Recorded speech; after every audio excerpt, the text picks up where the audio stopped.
Hi, my name is Raghuram, and this is a small explainer video of how I built the PM simulation game in the Google Sheet.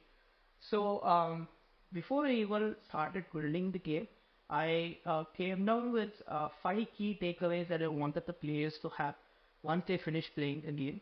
One is the fact that you don't know what your users actually need or want when you start.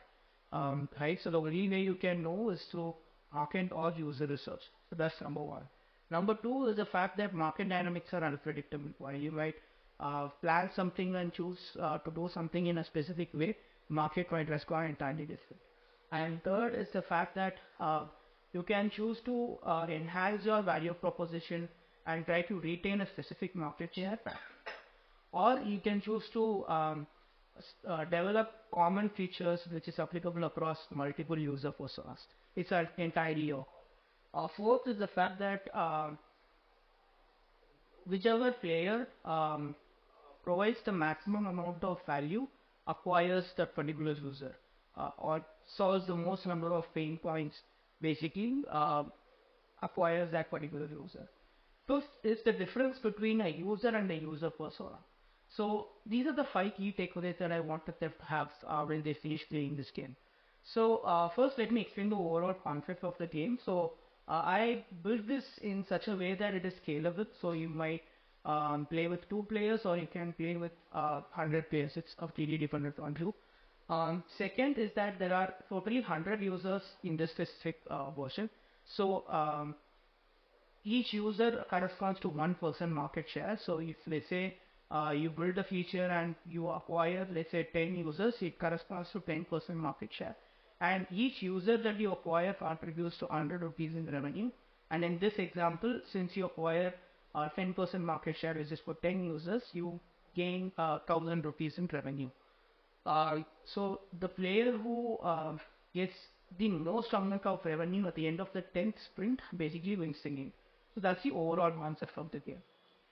Now, going deep down into the individual specific features of the game. So first, there are users and there are user personas. While there are 100 users and there are 10 different user personas, the distribution of these users across these user personas may or may not be different. So for an example, one user persona might just have 1 or 2 people, another user persona may even have 20 or 25 people. It is completely generated in random, and there is no way of knowing initially when you start out which user belongs to which user persona. So that's one.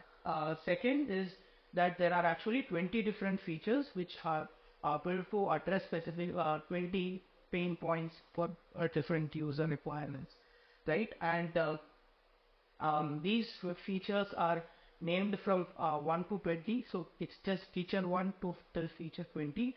There are no specific names or anything of that sort given to them, in order to make sure that there are no biases when people actually select these features when they play the game. And third is the fact that there are 4 different values associated, or the features are classified into 4 ways basically. One is must have, should have, would have, and won't have. Must have has +2 points, should have a +1 point, would have has 0 point, and won't have has -1 point. So that's the basic overall breakdown of the points that are allocated to different features that are being built. And different user personas might value different features in a different way, right? So for an example, user persona 1 might say that feature 1 is a must-have for him or her, and user persona 2 might say that it's a won't-have, right? So that's completely different. But the users who belong to a particular user persona will share the same interest. So for an example, users 1 to 10, if let's say users 1 to 10 belong to user persona 1, all of them will say that let's say feature 1 is a must-have for them, right? So that's number 4. And number 5 is that player with the most amount of points after they choose a particular feature in the sprint acquires that particular user.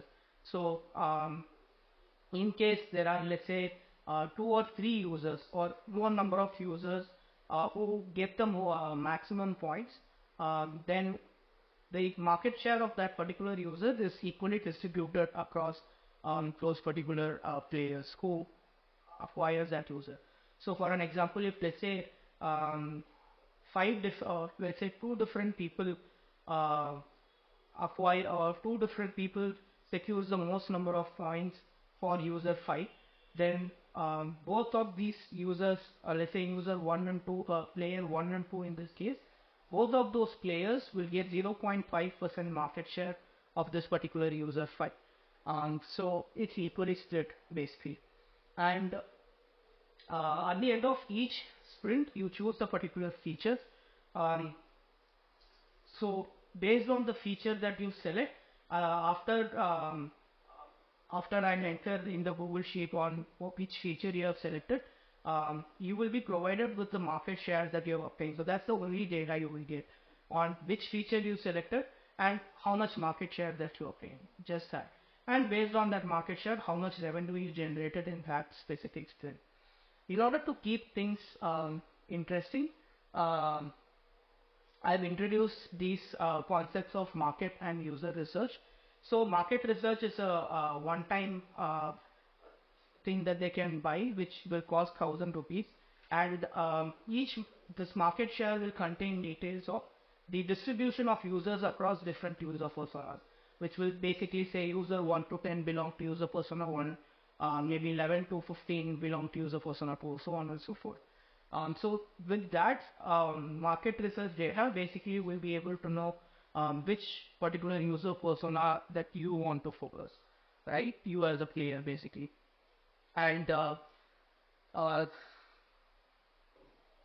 so basically, similar to market research, there is also user research, wherein you can say that each user research, again in each user research, there are must have, should have, could have, and won't have. And each of these feature values will also have its own cost associated with it. So for an example, if you want to know what is the let's say must have for user persona 5, you can buy the must haves specific to user persona 5, and then you will get to know what are all the features that user 5 values as a must have. So similarly, you can buy should haves, could haves, must haves, and so on and so forth. So must have will cost 500 rupees, should haves will cost 300 rupees, could haves will cost 100 rupees, and won't haves will cost 50 rupees. And you will be able to buy that based on the revenue that you have already generated.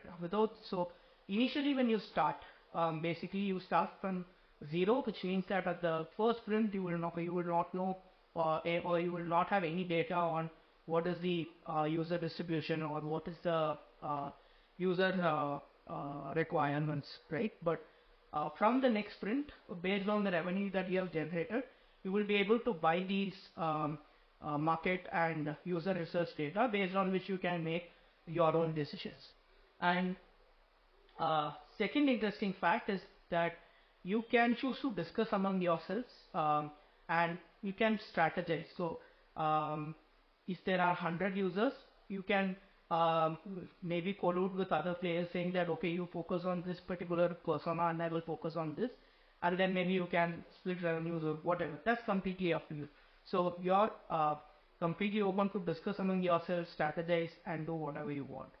So this basically brings in that component of unpredictability in the market dynamics, right? So you will not know what the other players are planning to do and how they are planning to execute. So this is the overall, in-depth explanation of all the individual features present in the game. Now talking about the actual Google Sheet model that I have created. So basically there was one sheet which was the feature updation sheet, where I updated what are the features which are selected by these individual users at the end of each sprint. And based on the feature that they select, there was a separate table called the user points table, where I had clearly defined what is the actual requirement. So this was completely generated in random using a formula called rand with b. This particular table will contain data on how the user values different features. from feature 1 to 20, all the 100 users.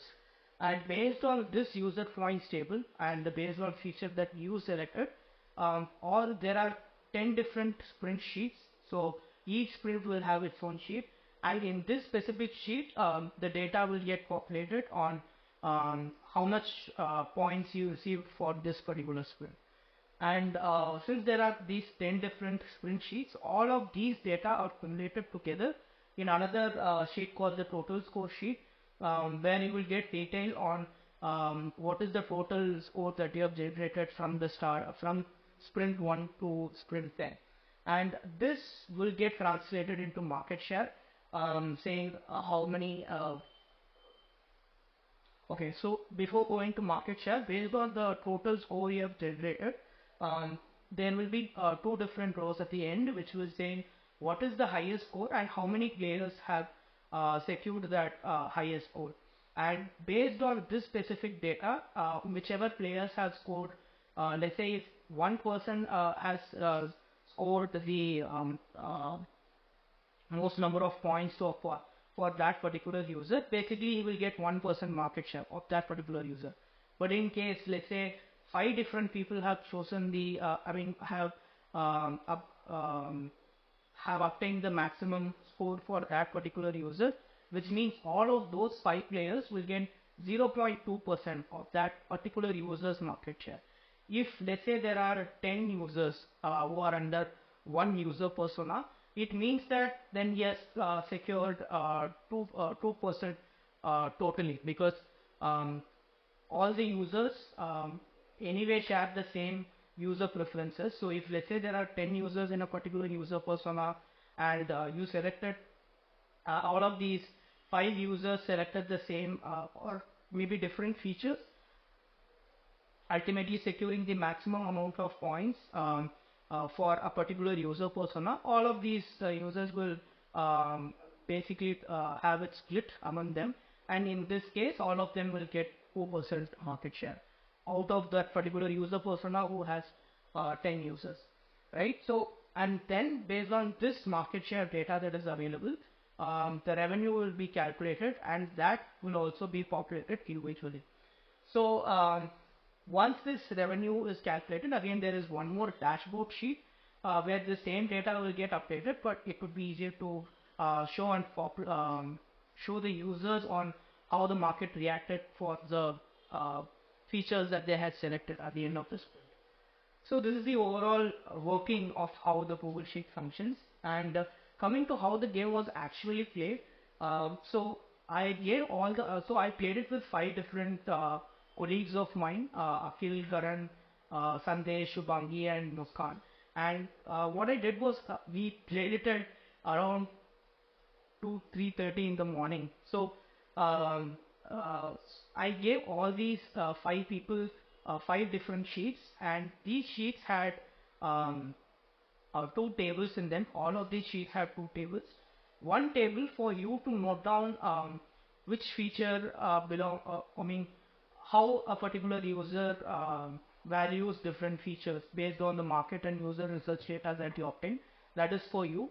Second is a tabular folder for you to note down which feature you are selecting at the start of each sprint. So these were the 2 tables provided to all the sheet with these 2 tables provided for all the players. And again, based on the features that they are selecting, I entered those features into the Google Sheet that was present, and all of that data was calculated in the backend. I showed them the final market and user research data that we were able to secure. And in the interest of time, so this by itself took almost an hour, and we were able to play only around 6 sprints. We planned to play 5. Initially, we planned to play 10 sprints, and then due to the interest of time, we planned to play only 5 sprints. And even in that, in the second sprint, I forgot to note down the actual revenue. So once the revenue is calculated, I had to manually copy and paste it in an individual column to make sure that, because that was a dynamic thing which got automatically calculated based on whatever data that I entered, and I had to manually copy and paste it in a separate column, which I didn't by chance. So because of that, we played basically 6 sprints for P, and we enjoyed it a lot. But it took around 2 to 3 sprints for the players to get the hang of the game, understand what is going on, and know what they have to do. And interestingly, Akhil and Karan in this specific game chose to collude, and they ended up getting the most amount of market share. If I'm not wrong, I think they alone together got 80 to 90% market share totally. And Karan in that won the entire game with the more maximum amount of enemy. And the other two players, Shubhangi and Sandesh, chose to have a particular roadmap with specific features built from the start, and they just chose to keep it the same way. They didn't choose anything else, and Sandesh at the end got 0% market share. The other players got around 2 or 3% market share, somewhere of those things.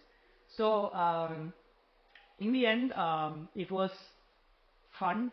It was extremely fun to play the game, even though it took a lot of time. I feel I compared to Monopoly, wherein you have to invest some time to get into the game, but then once you start playing the game, it's too much fun, right?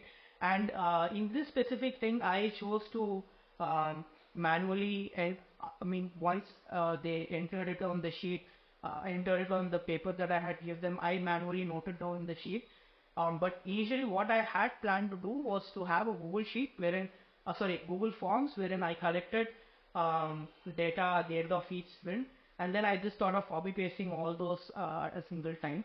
And maybe if the same sheet, they can edit their response after the sprint gets completed, I'll empty that, and again they can use the same Google form to enter their features that they want to go ahead with, right? So that's how I planned it. But since there are only 5 people, I thought let's just do it this way. I thought this would be the easiest way, or again, a very basic way of making sure that the same functionality gets done. So I thought of doing that, and yeah, I think I'm just telling this again and again, but it was extremely fun. And it would be even more fun if there are a lot more people to play with, right? So I just played with 5 people, and I felt that if there were maybe around 20 or 25 users, or maybe even 100 users, the more number of users, the more fun it will be. Because then it will be extremely difficult for you to know what the other player might do, and the market forces become even more unpredictable. And while you might choose to drill down on a particular user features, then other people might choose to do the same. Then you might try to go and approach a different, go and acquire a different set of users for a different user personas. So it might be extremely different, right? So yeah, I think that's the V0 version of this specific game concept that I had, and I did all this in a single day. So I actually wanted to do this on day -1, which is on the day that I wanted to launch. I had prepared a game, if you're following it from the previous video that I have released in the series of this. Along with the app that I had developed based for the 3D product journey, I wanted to release it along with this game. I wanted the players to play this game, and I'll then release it. But then I couldn't do it on day -1, or which is 27, when I wanted to actually do this. Instead, I chose to work a little bit more. 26th is when I wanted to finalize all this, but I couldn't get a structure on anything on what I wanted to do. So I ended up actually scraping the launch on 27, this entire app, and chose to work only on this. At 27th morning, we're coming in the flight. I started thinking in a different direction on where I can how can I link all the sheets. How can I make sure that all the sheets are linked together and incorporated and all that stuff. And I figured it only around in the midnight, around 12 a.m. or 1 a.m. or something on that, something on those lines on 27th night, and 28th morning around 2 3 a.m. I ended up playing this specific game with these 5 colleagues of mine, and again we all ended up playing it. So yeah, that's the story behind how this was developed, and yeah, I hope you guys like this, and I'll see you again soon. Bye bye.